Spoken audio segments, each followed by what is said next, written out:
netizen, kalau kita bermain sosmed itu harus siap dengan segala resiko. Jadi memang seperti saya selalu bilang, kalau kita bermain sosmed itu pro dan kontra itu pasti akan ada orang yang menghujat, ada yang membela, akan timbul dua kelompok pembela dan kelompok pembenci. Kalau aku mau dibully, mau diapa sama kelompok pembenci pun aku sudah nggak masalah gitu loh ya. Jadi kalau ada orang lain yang menghujat aku, membuli aku, lalu ada kelompok pembela aku menghujat dan membuli kalian, keluarga kalian dibawa-bawa, ya enjoy gitu loh. Sama seperti aku pun anak aku disikat-sikat, suami aku semua dihina-hina, santai gitu. Nggak usah ada orang yang marah-marah ke aku seolah-olah suruh menjaga mulutku, tapi nggak bisa menjaga mulut keluarganya. Gimana itu? Jadi bukan hanya kalian aja ya yang punya keluarga atau pembenci aku tuh yang ujug-ujug dari negara mana nggak tahu, antah berantah nyikat aku berbulan-bulan gitu. Aku berulah Denin sekali ngadu sama bapak, buat apa gitu loh.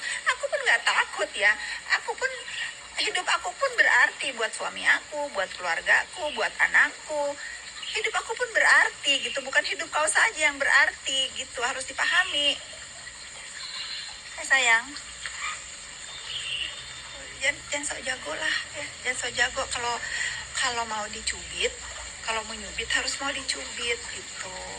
Sama seperti aku berseteru sama si biadab ya, dia sikat-sikat aku di sosmed, aku juga bisa bales gitu. Pokoknya 2025 rules aku itu hargai yang menghargai, cari yang mencari, abaikan yang mengabaikan, sikat yang nyikat. Baru sekali loh ini yang itu ya, mami, yang itu.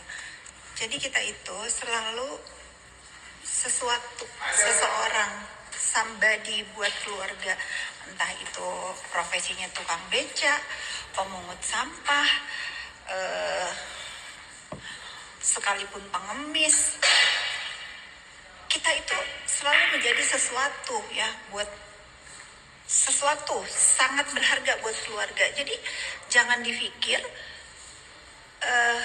kalian itu bisa semena-mena terhadap hidup orang lain gitu. Begitu juga bisa semena-mena terhadap diri saya. Kalau selama ini saya diam, saya udah gak mau diam lagi gitu. Karena apa?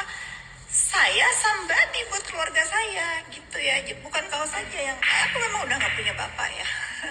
Tetapi aku juga bangga dengan bapakku. Dan aku itu gak terganggu atau gak marah dengan ulah-ulah biadab haters di dunia maya ya, kelompoknya si pemuja manusia biadab itu, karena nggak ada yang benar satupun yang dikeluar-keluarin itu. Kalau perkara muka aku diedit, dibikin monyet lah, dibikin apalah, difitnah ABC, aku nggak akan gubris gitu, karena orang yang tahu siapa aku gitu. Aku tidak pernah punya masa lalu yang kira-kira, aku tegaskan lagi ya, yang kira-kira untuk aku sembunyikan atau ada orang lain yang tahu, malu.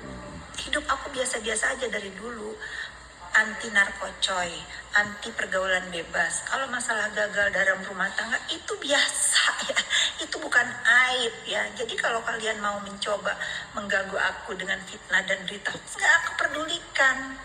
Paham? Gitu netizen. Lalu kalau aku misalnya, kenapa sih aku nggak mau nyikat si sampah waria dari Amerika itu? Terlalu nista buat aku ladenin. Tapi secara warga negara Indonesia, dan dia sudah membawa-bawa orang lain, aparatur negara dihina-hina, aku sudah membuat laporan, dan semoga ini menjadi perhatian aparatur negara ya.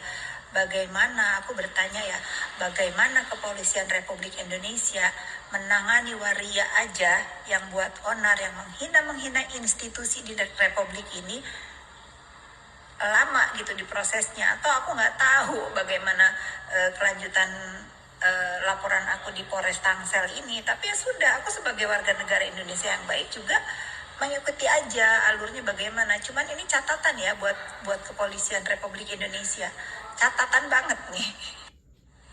Lalu konon ada kabar ya, si Bences itu ada di kantor polisi untuk nggak tahu untuk apa. Menggelikan ya.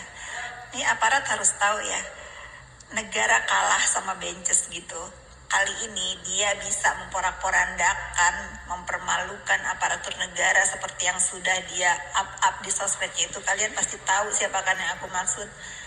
Sudah, berarti segitulah. Kalau kemarin apa tuh namanya, polisi takut Nikita, sekarang aku mau bikin hashtag polisi takut benches.